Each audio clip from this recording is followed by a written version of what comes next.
I am on the hunt for fire agate again. I'm out here in Oatman, Arizona, right near the border of Arizona, California, and Nevada. I just found that out last night because I slept in Nevada, and 15 miles later I was in Arizona, which was surprising to me.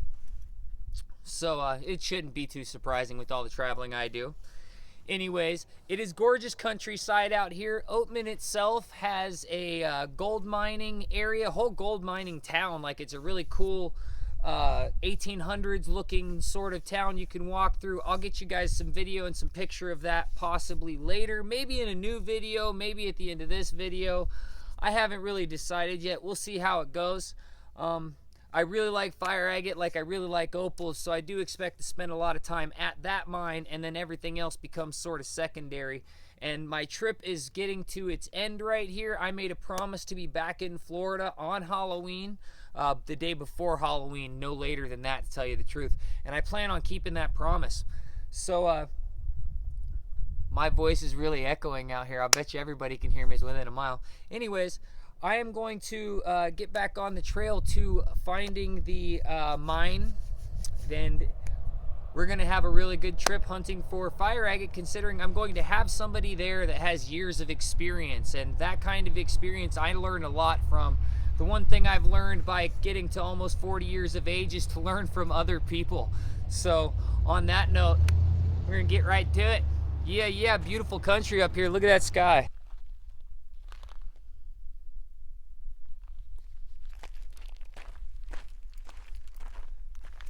Hey yo, it's your boy Kaliko, and look at that sunrise.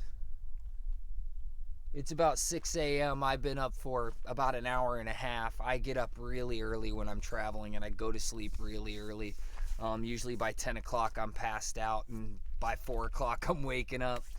So I'm in Oatman, Arizona. I am hunting for fire agate out here, but Oatman, Arizona itself is a really cool little mining town, and I might just drive back up the mountain to give you guys a little view of it, because it's just so cool and it really runs along with everything I'm about. So we might as well learn a little bit about Oatman and the gold, which I know there's a bunch of you that watch my show that really love gold. We'll learn about the gold that's up there after we hunt for fire agate here at the Cuesta fire agate mine, owned by a gentleman named Don. How many things could I screw up this morning? But look at that beautiful sunrise, man. How does that viewfinder look? I'm going to check it out real quick, because I mean, I can see greens and blues and red and orange, and it's a fire ass sunrise, man. Look at that.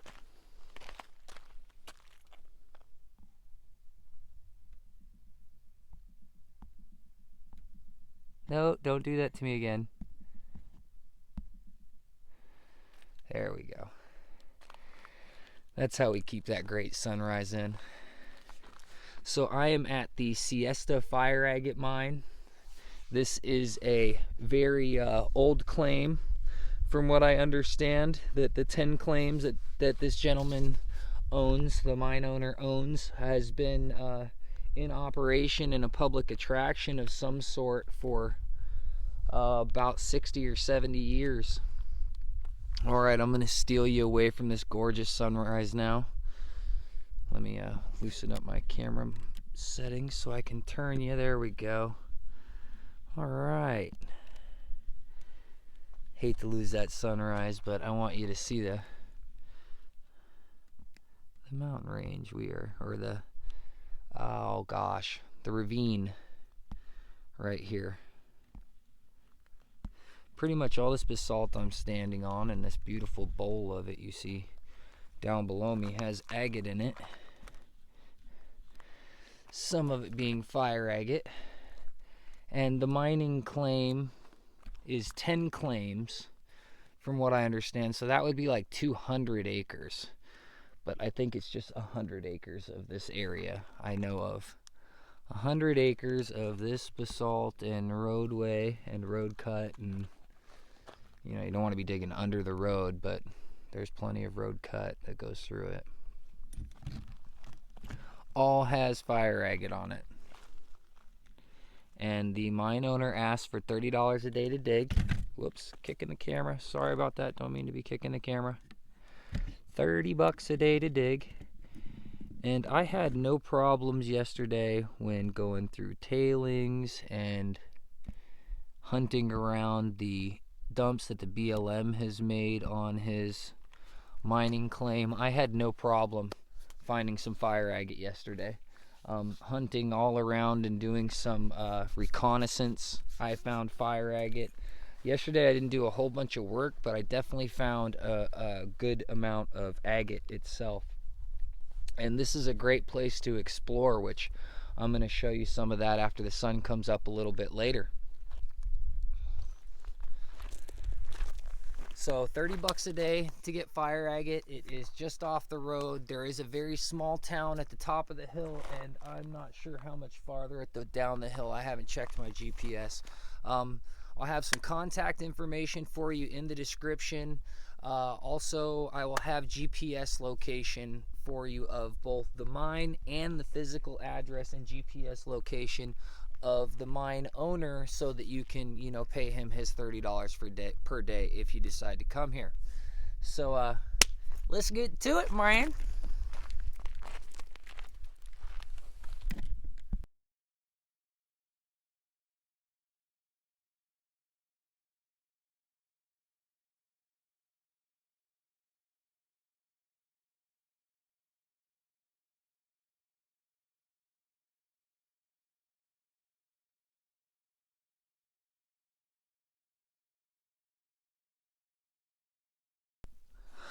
Alright, your walking tour of the mine this time is going to be a little bit different due to the mine is probably a couple hundred acres.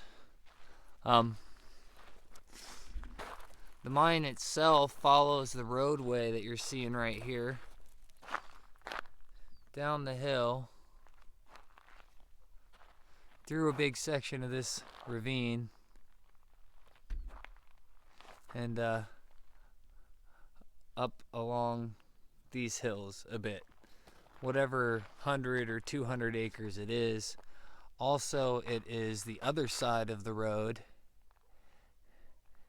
and in the 50s the other side of the road back up along this ridgeway, and I'll show you here in a little while, up around this corner there's a huge parking area where they used to pull buses and stuff like that. It's all graded and flat, and it looks like the pull-offs of the road have been neglected, but it could easily be turned back into a nice camping area.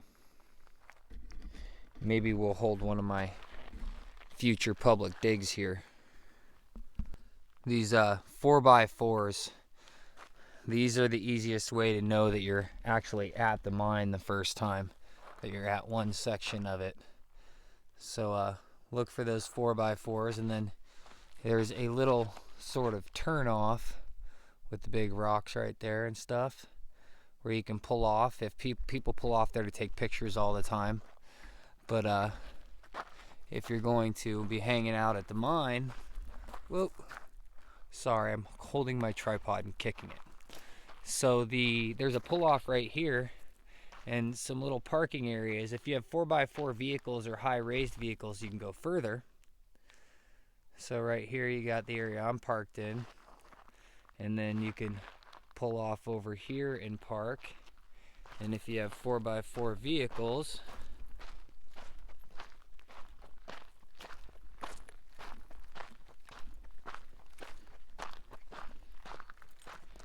you can go ahead and pull on down further if you wanted to park a little bit. I'm going to close up this real quick and show you the other road that is next to me that leads to a mining shaft. For the adventurer and the car that doesn't have a lot of lift, this place is great. But for the adventurer and the guy that does have 4x4, this place would be great also. And I would definitely bring my family here during certain times of year. I think my kids would really love this. It's gorgeous. A lot of donkey poo everywhere, and you can hear the donkeys braying. And I heard there's bighorn sheep out here that'll visit you every now and then. Whoa.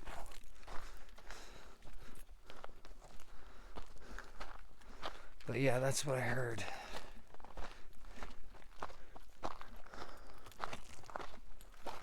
Maybe I should put my fisheye lens back on. Give you guys a more worldly view. And this place is gorgeous. And it's been a fire agate hunting ground for 70 years.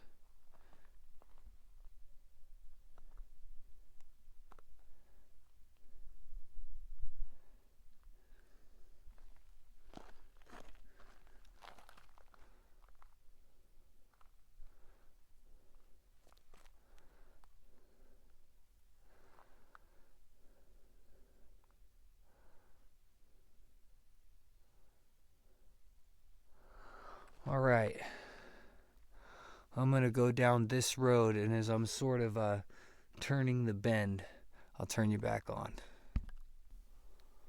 I'm rounding this bend, and I tell you what, there's too much interesting stuff.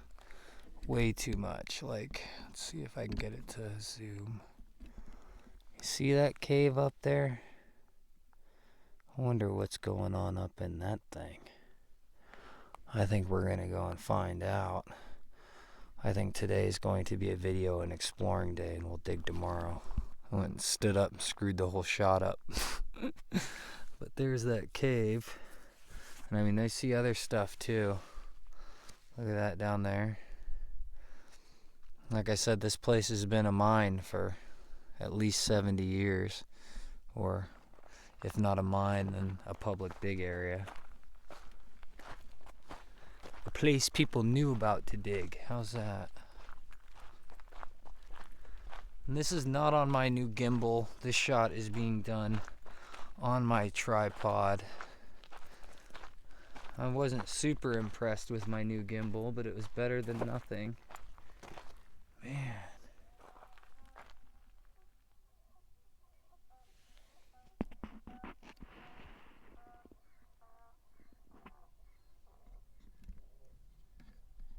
Hear the donkeys? Hear the braying mules? Yeah, there's donkeys out here. But check out that thing over there, right?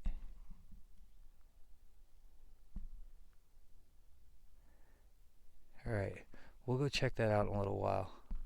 First, we are looking for the 20-foot tunnel where they used to store dynamite. Turn you back on after we get up to the end of this road. Alright, looks like the end of the road, and I can see what looks like some old railroad tracks down there. Let's see what we got. We got sort of a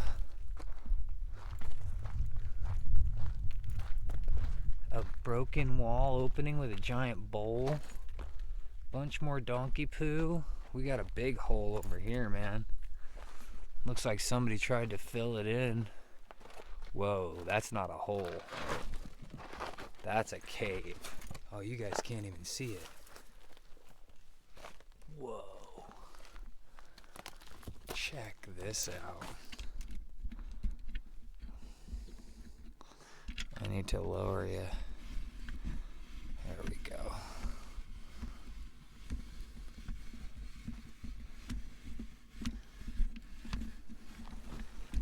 Look at this thing. Wow.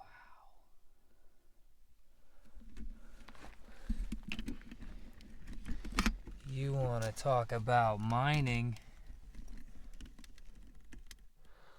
I don't have... Oh, I do have a light.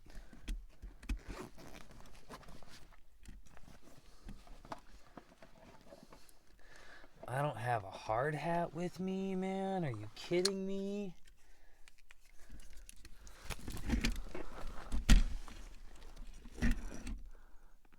Wow. Alright, they told me about this thing. If this is the spot, it goes back about 20 feet, he says. But, yeah. I'm not exactly comfortable digging in the dark. One flashlight. that I need to return because I accidentally stole from Rhonda at Topaz Mountain. And, yeah, that's pretty cool. That's pretty cool, but I'm not going in there right now. Not worth it yet. Alright, so I made the decision. I'm not going in there without a hard hat because I just feel that'd be foolish. And although I can be crazy at times, I try not to be too foolish, stupid, knowing it's dumb and doing it anyways. I'm a risk-reward guy. I like a dramatic payoff for a dramatic risk. There ain't no payoff on that one. Unless this is the tunnel they were talking about, I pretty much know that thing only went in 20 feet.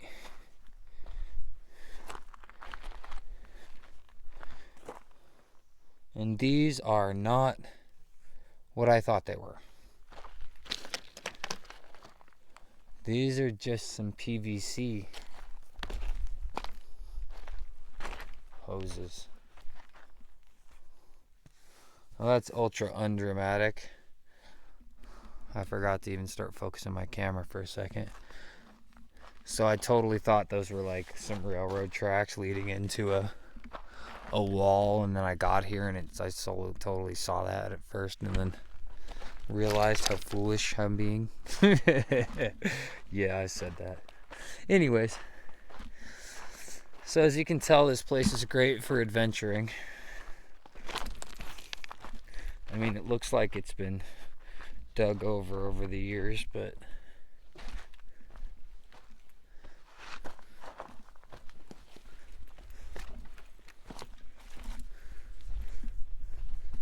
still seems to be fire agate around because I found plenty.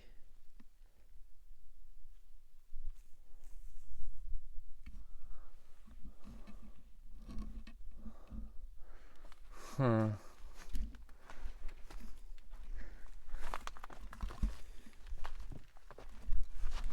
Ow. Dang toe. I need some new shoes and a new toe.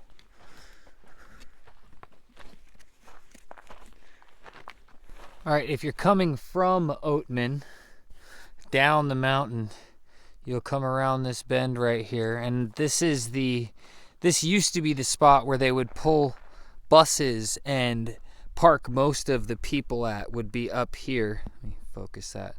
So there's a turnoff that used to be really popularly used right here, which is really rocky and you'd need like a 4x4 high lifted vehicle to go over it. And then there's this one over here, which is not quite so rocky, and I could get my car over it by throwing a couple of rocks out of the way and driving carefully. And once you get past this area, it's like perfect.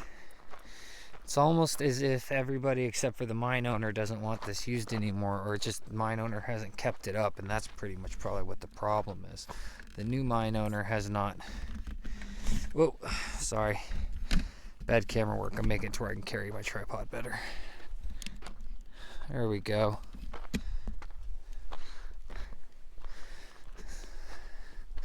So we come up here and you can just tell it flattens out. All the palm trees are planted just around the roads and where there's a turnstile and a turnaround like that one. Like, it's not an accident. You know, stuff was placed like that years ago and it's just what survived. You can see tire tracks where other people have been up here. But they used to be able to pull up their buses and turn around and park for a few, and now it's a great camping area, pretty flat, great place to pull your vehicle. I'm going to pull my vehicle up here tonight, even though I'm probably going to be mining most of the time on the other side of the road. The privacy is sort of cool.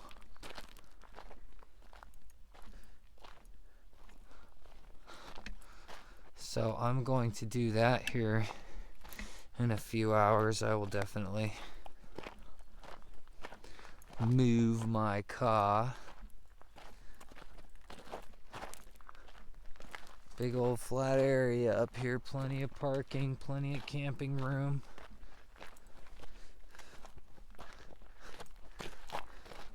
Beautiful overlook.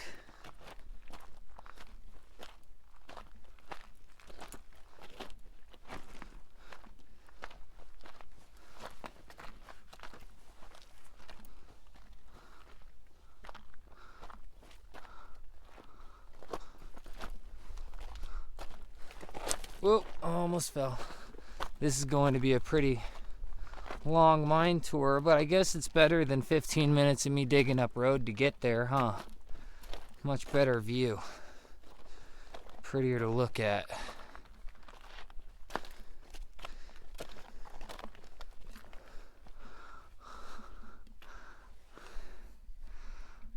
Oh yeah. There we go. Gorgeous, is it not? Tell them birdies. Let me move the camera or the mic.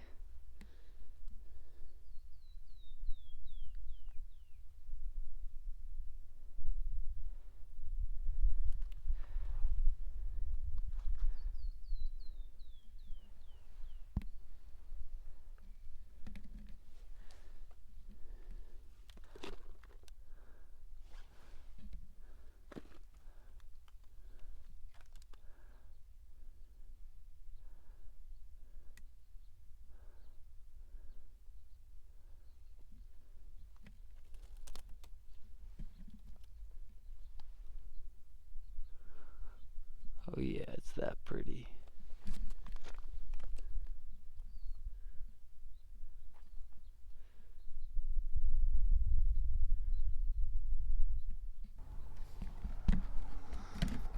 All right, so if you're going to be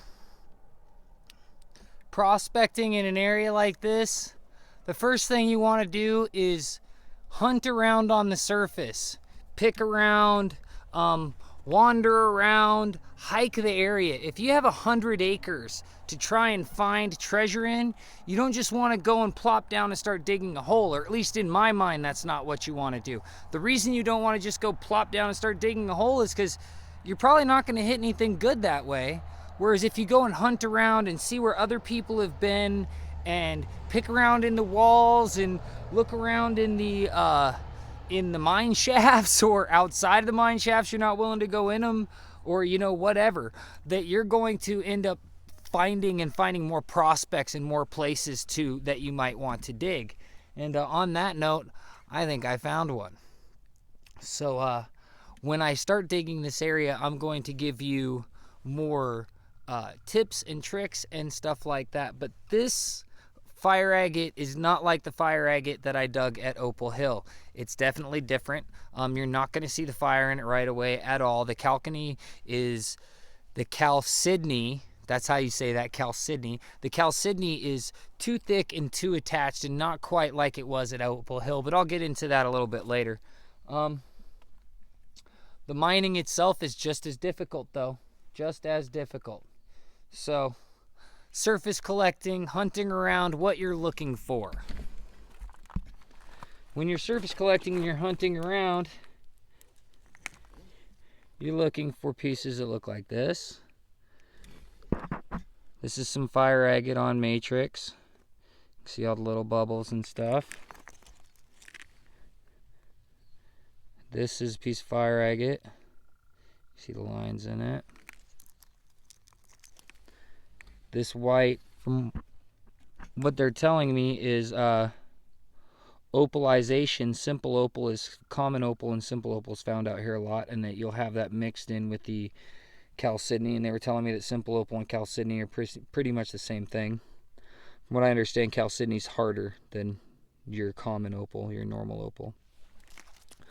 So you're looking for all stuff like that, stuff that looks sort of drippy and droppy and like it has bubbles, and especially root beer colored, darker red colored. He said that those tend to have the most chance for fire in them. It's another piece. see I have anything else in my pockets.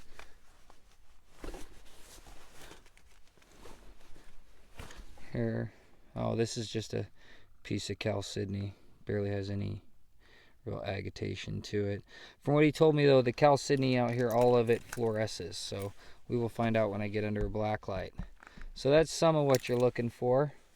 When you're looking in the rocks and you're hunting around and you're trying to find a place to pop out or dig, finding veins is a good indicator.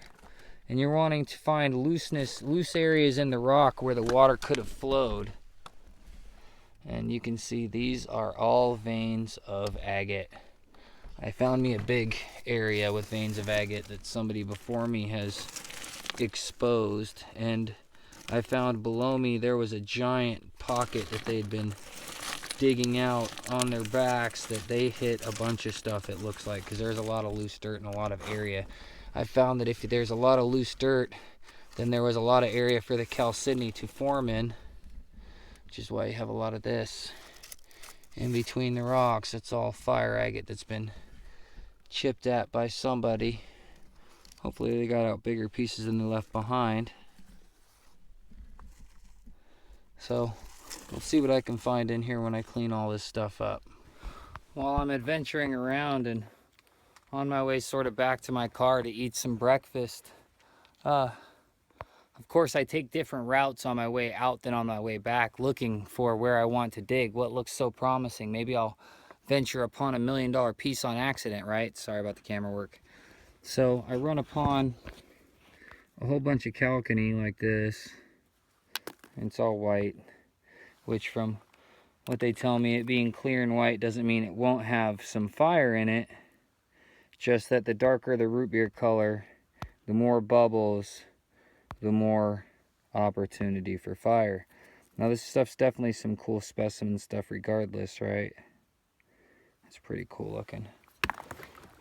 But it grows in the cracks and where the water seeps and pockets, and that's what I've heard. It tends to bubble in form. So I found this giant rock, and it's all seeming sort of white and creamy, but there is some big nugs of chalcony on it. And that looks all... I've noticed when it's sort of bluish, that usually means it's shaded, but it's still sort of white. And from what somebody else told me, it's the water that came from the geysers that gives them their color. So if the geyser water was had a certain amount of minerals in it, then the chalcony would be clear. If it had a certain amount of minerals in it, it would be colored and have fire. So it's still a pretty awesome rock. I'm not sure if I'm going to break into it or if I'm going to keep looking for trace elements around here that tell me there's going to be some root beer colored chalcony, because the root beer color is what they say definitely has the fire in it. We shall see. Taking advantage of this perfect afternoon where there's really no sun and no shade anywhere, great for taking camera angles and pictures and stuff, I am going to walk through the valley up to that big cave and see what's going on there for some more reconnaissance before actually doing any digging today. If I even dig today, I'll probably just start digging tomorrow.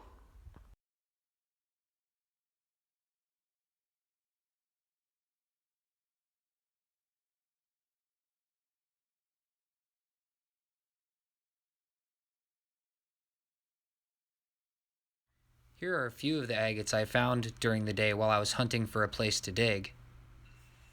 And if you enjoyed this episode of Mining America, make sure you hit the like button.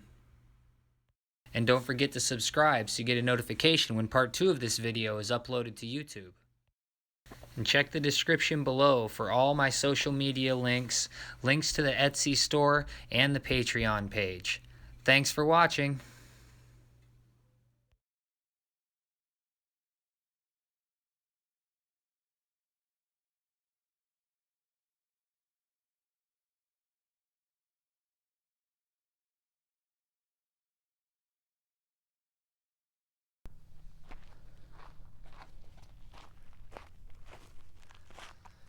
Hello, hello again.